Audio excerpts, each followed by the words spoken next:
Hello दोस्तों, welcome to Vikas academy. दोस्तों, आप सोच रहे होंगे कि अभी हम इतनी जल्दी क्यों 10th स्टैंडर्ड के लिए पढ़ाई स्टार्ट करें, क्योंकि अभी तो लॉकडाउन निकलना बाकी है, अभी तो हमें वैक्सीनेशन नहीं मिला है। तो ऐसे काफ़ी सारे क्वेश्चंस होंगे आपके दिमाग में कि आप पढ़ाई जून से चालू करते हैं। अभी तो थोड़ा सर अभी अभी तो पबजी अनबैन हुआ है, अभी थोड़ा सा खेल लेते हैं, एंजॉय कर लेते हैं। दोस्तों, अगर आपको 10th स्टैंडर्ड में +90% मार्क लाना है, ध्यान से सुनना मेरी बात। अगर आपको 10th स्टैंडर्ड में 90% अबो मार्क लाना है, तो मैं जो ये रोड मैप बना के दे रहा हूँ आपको, तो ये आज मैं जो चीजें डिस्कस कर रहा हूँ दोस्तों, वो ध्यान से सुनना है, ठीक है। पहला ये है कि अभी देखो आप अगर मैंने जैसे बोला कि हम जून से स्टार्ट करेंगे, स्कूल हो जाए चालू हो जाने दो, उसके बाद स्टार्ट करेंगे, तो दोस्तों इसमें आपका टाइम बहुत जाएगा, ठीक है। और काफी बच्चों ने अभी से लेके पढ़ाई के लिए स्टार्ट किया है, तब आप क्या हो जाओगे, उनसे 2-3 कदम ऑलरेडी पीछे रह जाओगे, ठीक है। अगर आपको 90% मार्क्स लाने हैं, तो अभी से लेके डेली आप 3 घंटे भी पढ़ते हो, मैं ज्यादा नहीं बोल रहा, सिर्फ 3 घंटे भी डेली आप पढ़ते हो, तो तभी आपको 90% प्लस वो मार्क्स जाएंगे, ये मेरी गारंटी है। और ये दोस्तों समझ लेना, क्योंकि मैं जब 10th स्टैंडर्ड में था, तब मैंने क्या किया था, जो 9th एंड 10th के बीच में जो एक समर वेकेशन रहता है, उस वेकेशन में मुझे साइंस सब्जेक्ट बहुत अच्छा लगता था। तो साइंस सब्जेक्ट के लिए मैंने क्या किया था, जो क्वेश्चंस आंसर्स थे वो सारे मैंने क्वेश्चंस आंसर्स जो 20 चैप्टर थे, 20 चैप्टर के क्वेश्चन आंसर सारे किए थे। तो इससे क्या हो गया, एक बार पूरा बुक जो है वो मेरे हाथ के नीचे से चला गया, एक बार वो जो बुक है वो मैंने पूरा पढ़ के निकाला। और जब मेरा 10th का रिजल्ट आया था दोस्तों, तो मुझे उससे 98 मार्क्स थे। साइंस में आउट ऑफ 100 मुझे 98 मार्क्स थे, without any class, without any tuition. सिर्फ जो स्टडी की थी मैंने पहले पढ़ा था, उसके बाद स्कूल में जब सर ने से पढ़ाने के लिए स्टार्ट किया, तब मेरी वो रिवीजन होने लगी, और उसके बाद मैंने और एक बार वो पढ़ा, तो वो रिवाइज होते चला गया। जैसे सर पढ़ाते थे मुझे वो याद आ जाता था, वो तो ऐसे रिवीजन, वो प्रोसेस, वो साइकिल चलती रही थी। तो अभी दोस्तों, अभी आपको भी वैसे ही करना है। जो भी चैप्टर आपको, जो भी सब्जेक्ट डिफिकल्ट लगता है, लाइक सपोज मुझे मैथ्स डिफिकल्ट लगता है या साइंस डिफिकल्ट लगता है, तो अभी से लेके उसकी पढ़ाई स्टार्ट कर दो, ठीक है।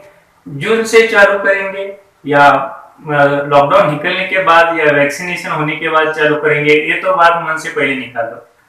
और दूसरी बात है दोस्तों, कंटिन्यूटी बहुत इंपॉर्टेंट है, ठीक है। अगर आप ऐसे बोलोगे कि ठीक है सर, मैं 3 घंटे पढ़ना चालू करता हूँ, 1-2 दिन किया और उसके बाद नहीं, ठीक है, 3-4 दिन किया और उसके बाद कुछ हो गया तो छोड़ दिया, ऐसे नहीं है दोस्तों। Continuity is a most important factor. अगर आपको लगता है कि मुझे 95% के अबव जाना है, तो कंटिन्यूटी है दोस्तों, बहुत इंपॉर्टेंट है। स्टडी करना मतलब लाइक एक्सरसाइज करने जैसा है। अगर देखो, जब मुझे बॉडी बनानी है, तो मैं रोज डेली जिम को जाऊंगा, ठीक है, डेली जिम को जाऊंगा तभी मेरी बॉडी बन पाएगी। या मैंने एक दिन चला गया, बहुत सारे 10-12 घंटे मैंने एक्सरसाइज कर लिया और मेरी बॉडी बन गई, ऐसे तो नहीं हो सकता, ठीक है दोस्तों। ये समझ में आ रहा है आपको? कंटिन्यूटी जो है वो मोस्ट इंपॉर्टेंट है। कंटिन्यूटी अगर रहेगी, तब आपका स्कोर 100% निकल के आएगा। अभी तीसरी बात क्या है, जब भी आप पढ़ते हो, तब आप खुद से नोट्स बनाओ, ठीक है। कैसी भी हैंडराइटिंग हो, कहीं तो स्टार लिखो या मोस्ट इंपॉर्टेंट थिंग, या 2 स्टार 3 स्टार, जो भी जैसे भी लिखो, अपने खुद की नोट्स बनाओ, ठीक है। ये थोड़ा सा डिफिकल्ट जाएगा शुरू शुरू में, क्योंकि हमें ये पता नहीं चलता कि यहाँ पे इंपॉर्टेंट क्या है इसमें। अगर मैं एक पार्ट पढ़ रहा हूँ, सपोज मैं लाइफ प्रोसेस चैप्टर पढ़ रहा हूँ, लेकिन लाइफ प्रोसेस चैप्टर में मुझे इंपॉर्टेंट क्या है वही समझ में नहीं आ रहा, तो मैं कहाँ पे मार्क करूँ, ऐसे रहता है, ठीक है। तो एक कैसे चलेगा कि कौन सी चीज इंपॉर्टेंट है? तो दोस्तों, जब भी हम पढ़ते हैं तो डेफिनेशन सबसे इंपॉर्टेंट है।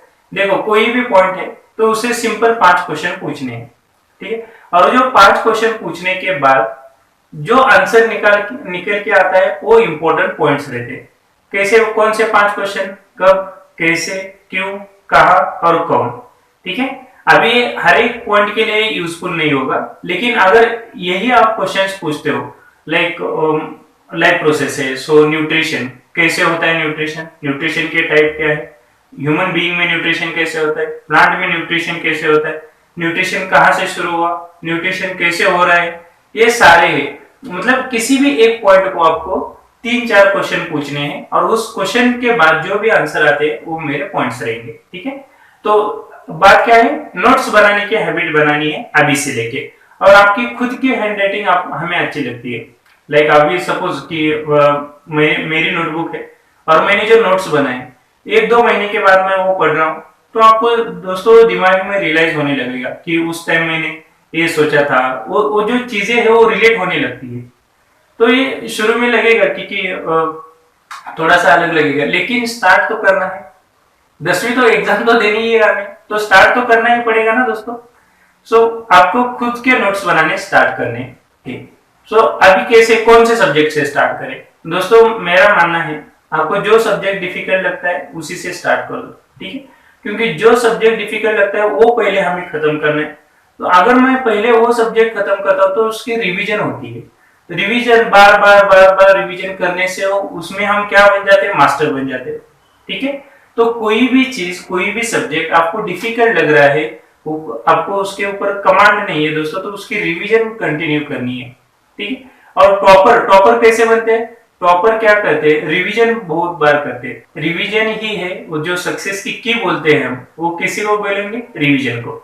रिवीजन आप बार बार रिवीजन कर रहे हो दोस्तों, तो 100% आपके दिमाग में वो चीज बैठ जाएगी, आप उसमें कमांड जरूर हासिल करोगे, ठीक है। तो रिवीजन करना है। रिवीजन करने के लिए क्या करना पड़ेगा हमें? पहले वो चैप्टर खत्म करना पड़ेगा, पहले वो सब्जेक्ट खत्म करना पड़ेगा, उसके बाद हम रिवीजन स्टार्ट कर देंगे। उसके बाद क्या है कि जो भी लाइक आप टाइम टेबल बनाओ, ठीक है।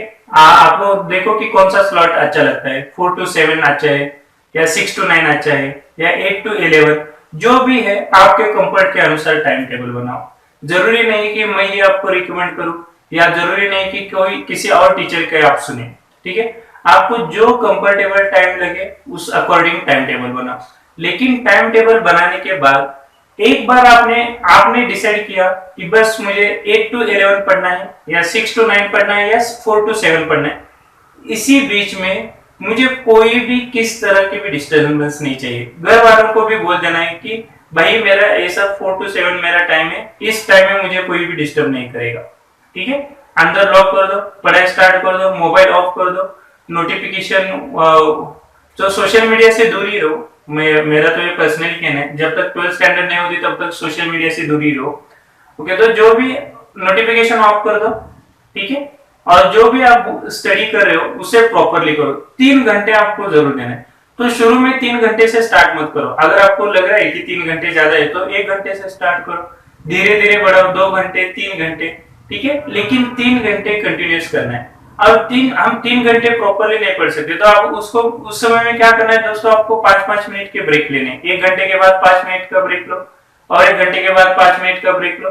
5 मिनट का ब्रेक लेना है मतलब कहीं पे जाके आपको थोड़ा सा पैदल चल के आना है, या कुछ पानी भी नहीं पीना है, लेकिन मोबाइल नहीं ओपन करना है, ठीक है। नहीं तो आप वापस वो पबजी चालू करोगे या कोई गेम चालू करोगे और उसमें आप बैठ जाओगे, ठीक है। तो दोस्तों ये है कि टाइम टेबल बनाना है और उसी अकॉर्डिंग हमें वो हैबिट बनानी है, वो प्रोसेस बनानी है। और किसी भी चीज को अगर मुझे कोई भी एक नई हैबिट बनानी है तो 21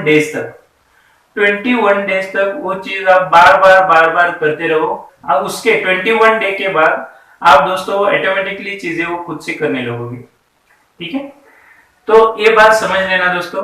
हमें क्या करना है, पहले मैंने क्या बताया, हाँ, और बुक कौन से रीड करने। अभी काफी बच्चों का ये भी कहना है कि सर स्कूल से बुक नहीं आई है, या मेरे पास बुक्स ही नहीं है, तो मैं कैसे पढूं। तो दोस्तों ऑनलाइन बहुत सारे बुक्स है। हर एक, अभी कौन सा भी बोर्ड रहने दो, स्टेट बोर्ड रहने दो, आईसीएसई बोर्ड रहने दो, सीबीएसई बोर्ड रहने दो, हर एक स्टैंडर्ड के बुक्स गूगल पे अवेलेबल है, इंटरनेट पे अवेलेबल है। आप जाके से एक चैप्टर का नाम डाल दो और आगे डाल दो पीडीएफ, बुक्स मिल जाएंगे, ठीक है।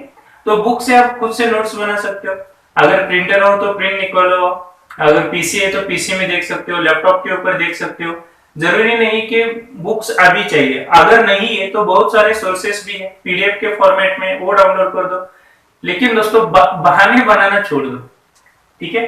अभी बहानों से काम नहीं चलेगा, क्योंकि हमें कुछ भी करना है 95% के आगे ही जाना है। अभी से लेके दोस्तों टारगेट बनाओ, ठीक है। अभी तक जो हुआ 9th की एग्जाम नहीं हुई, ठीक है, या कुछ कोविड की वजह से हम 9th में नहीं जा पाए, लेकिन 10th में तो जरूर जाओगे, क्योंकि ये तो चीजें ऐसे पूरे साल तक नहीं रहने वाली।